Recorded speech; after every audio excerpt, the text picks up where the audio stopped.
Halo sahabat-sahabat calon guru penggerak dimanapun berada seluruh tanah air. Pada kesempatan kali ini saya akan berbagi salah satu materi yang terdapat pada modul terakhir pada program pendidikan guru penggerak secara khusus kami calon guru penggerak angkatan 4 Kabupaten Tanah Toraja. Dan pada kesempatan ini topiknya adalah pengelolaan program yang berdampak pada murid. Materi ini adalah materi dari ruang kolaborasi, di mana kita berkolaborasi dalam sebuah kelompok kecil secara online atau nanti secara tatap muka. Kemudian kita sama-sama merancang sebuah program yang pada hakikatnya dapat berdampak pada murid. Dalam hal ini akan membimbing siswa bagaimana siswa atau murid bisa memimpin diri mereka sendiri dalam mengelola pembelajaran. Baik, seperti apa?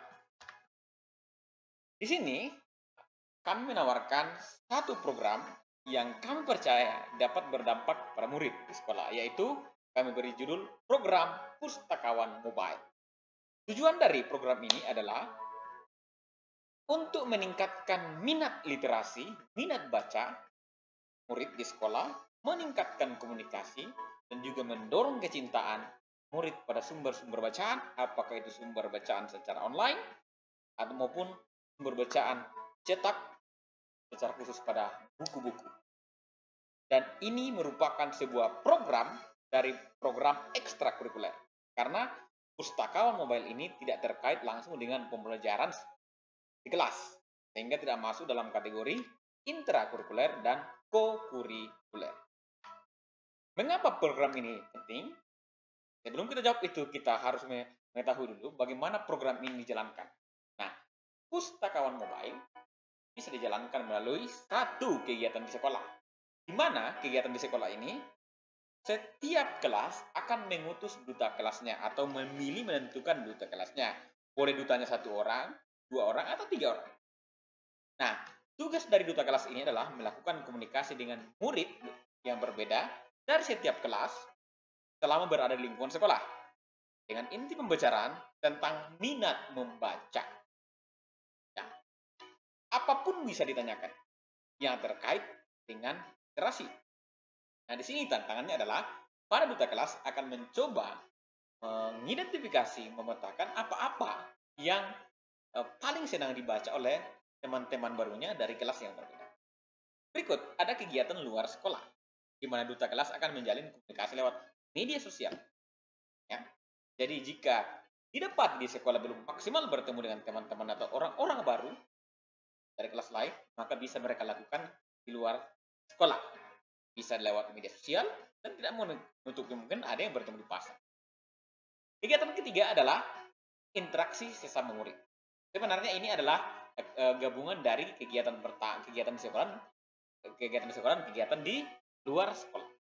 Interaksi sama murid ini sebenarnya lebih fokus kepada melakukan pendataan mengenai buku-buku yang telah dipinjam oleh murid-murid atau siswa di kelas.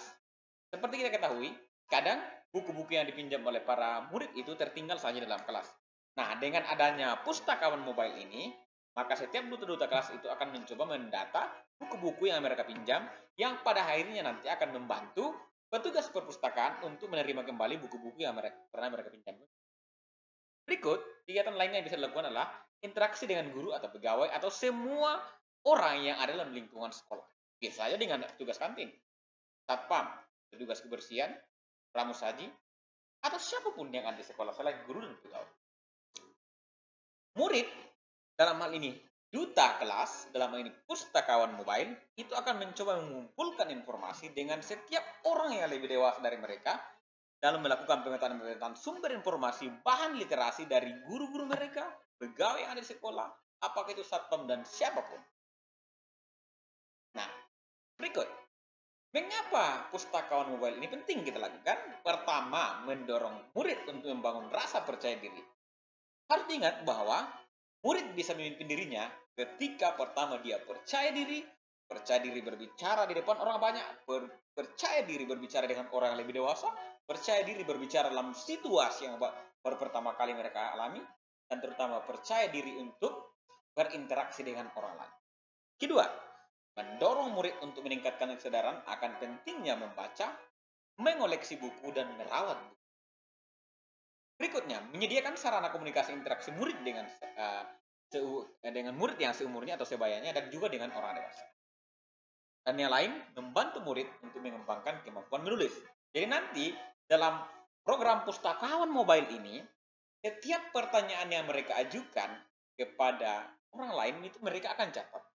Kemudian mereka tuliskan sehingga nantinya akan menghasilkan sebuah narasi atau sebuah refleksi yang menjadi sebuah catatan kecil yang bisa saja menjadi sebuah buku atau artikel. Nah, di dalam program pustakawan mobile ini akan menjawab tiga hal dalam terkait kepemimpinan murid. Itu akan menjawab aspek voice suara, choice pilihan, dan juga ownership kepemimpinan. Di voice, murid diharapkan bisa terbiasa untuk mendengarkan pendapat orang lain, ide orang lain. Murid bisa menentukan kriteria sumber bacaan buku atau orang atau situasi. Murid bisa mengusulkan tujuan dari program yang dijalankannya. Murid bisa melakukan refleksi dan umpan balik lewat metode yang dikuasainya. Dan masih banyak lagi. Ini hanya contoh-contoh kecil. Itu tentang voice. Bagaimana dengan choice pilihan? Nah, pada kegiatan pustakawan mobile, murid belajar mengambil keputusan terbaik berdasarkan beberapa pertimbangan yang dimilikinya. Dalam hal kepada siapa yang akan berinteraksi, sumber bacaan apa yang ingin ia gali, atau metode apa yang akan ia lakukan untuk melakukan interaksi, komunikasi dengan orang lain. Nah, sementara pada ownership, murid bisa melakukan penyesuaian situasi dan kondisi, kapan ia akan melakukan komunikasi atau interaksi atau pendataan dan lain sebagainya. Murid bisa memamerkan hasil kerja di website sekolah, atau di blog sekolah, atau di blog pribadi, atau mading bisa. Murid juga bisa menjadikan hasil karyanya sebagai salah satu aset literasi perpustakaan sekolah. Ini adalah sebagian kecil dari voice, choice, ownership atau suara, pilihan, dan kepemilikan dalam membantu mendorong kepemimpinan murid dalam pembelajaran. Terima kasih, demikian sharing singkat kami tentang salah satu materi dalam modul terakhir yang terkait dengan kepemimpinan murid dalam program pendidikan guru penggerak angkatan keempat. Sampai bertemu, salam literasi, salam merdeka belajar.